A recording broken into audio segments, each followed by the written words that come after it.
All right, let's dive straight back into our rigorous due diligence on Humanity Protocol. We are picking up exactly where part one of this explainer left off. We're shifting gears now from the protocol's high-level technical promises down to the hard, quantitative realities of its market positioning and its underlying token structure.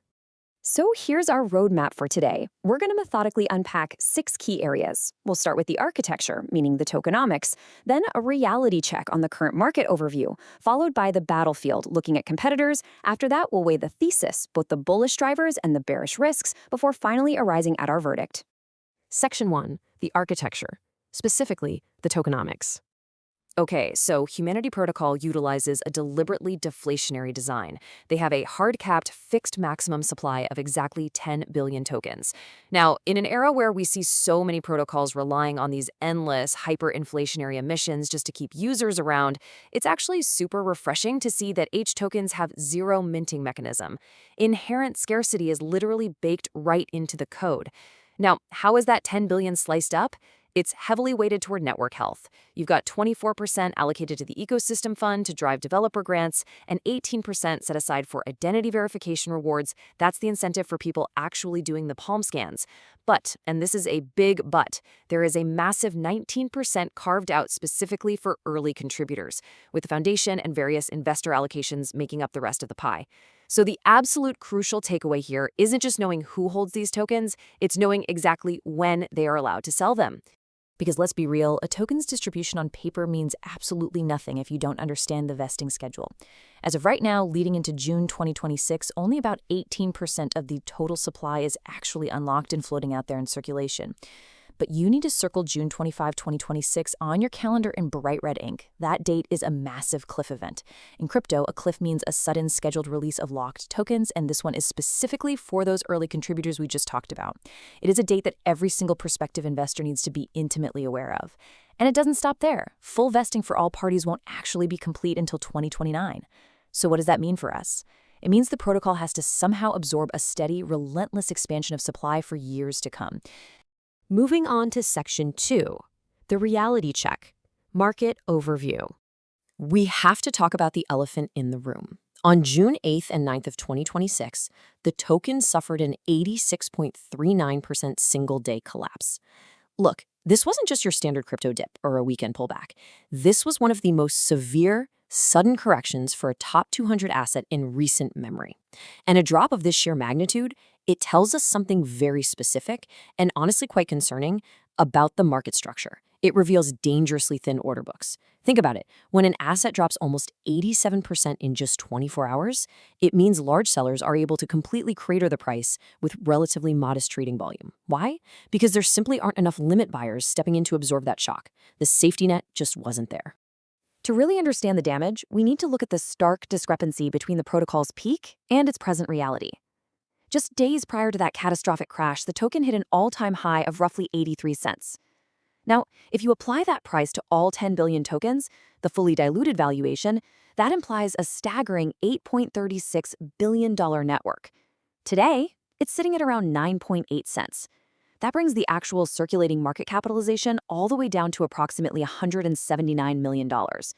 For anyone out there rigorously tracking fundamentals, this current valuation is roughly 88% below its peak.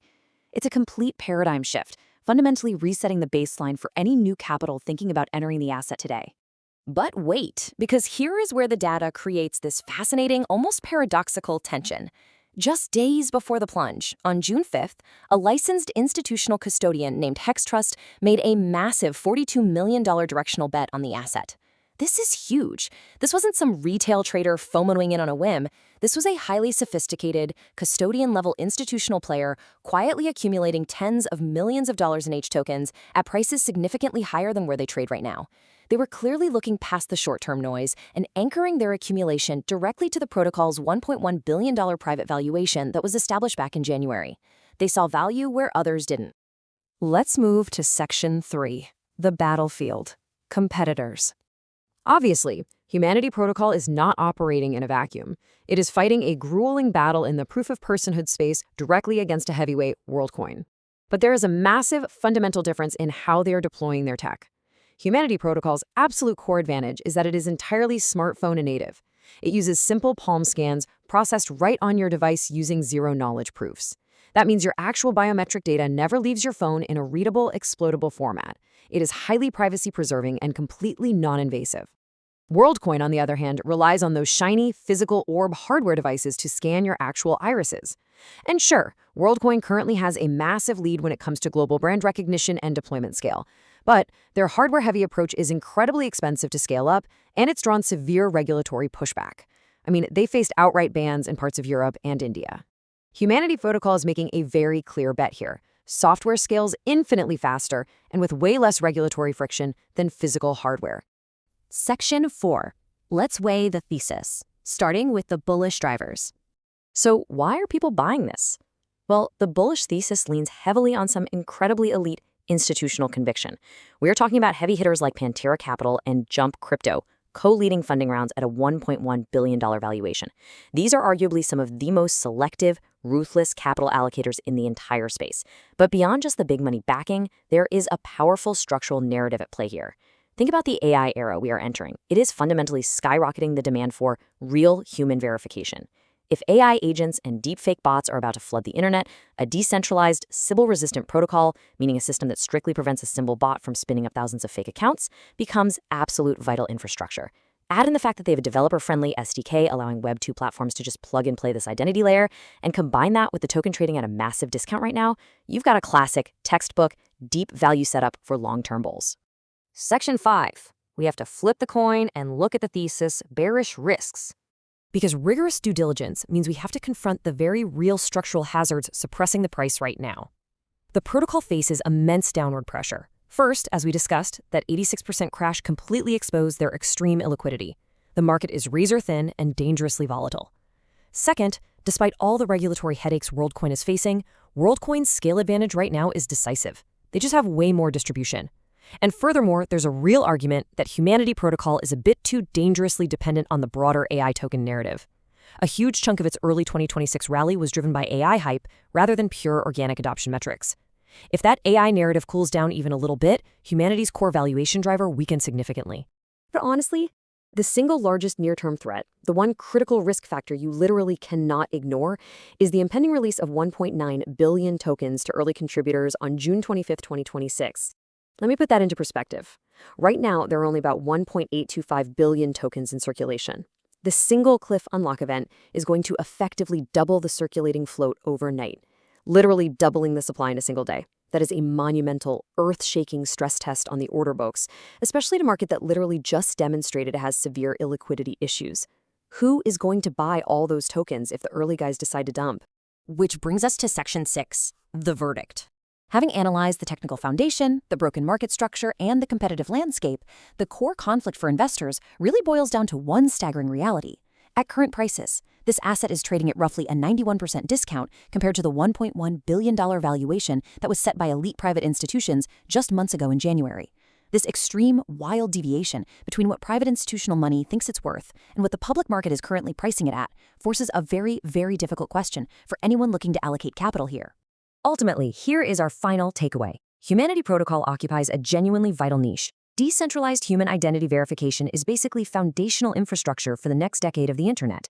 And their privacy-preserving, smartphone native tech genuinely gives them a highly defensible, incredibly smart moat against competitors like WorldCoin. Plus, the team has undeniable credibility, backed by unicorn founding operators and top-tier capital.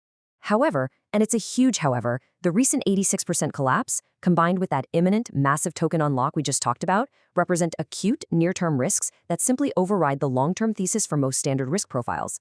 This is absolutely not a casual buy-and-forget hold. It is a high-conviction, high-volatility, and extremely high-patience position. So we leave you with the ultimate question. Does a 91% discount to institutional rounds represent a once-in-a-cycle, generational deep value entry? Or does a single-day 86% crash reveal a fundamentally broken market structure that you should stay far away from? The reality? It's highly likely it's a bit of both simultaneously. Review the fundamentals we've mapped out throughout this explainer. Ruthlessly assess your own personal risk tolerance, especially regarding those upcoming token unlocks. And, as always, do your own rigorous research before you ever think about allocating capital. Thanks for joining me on this deep dive.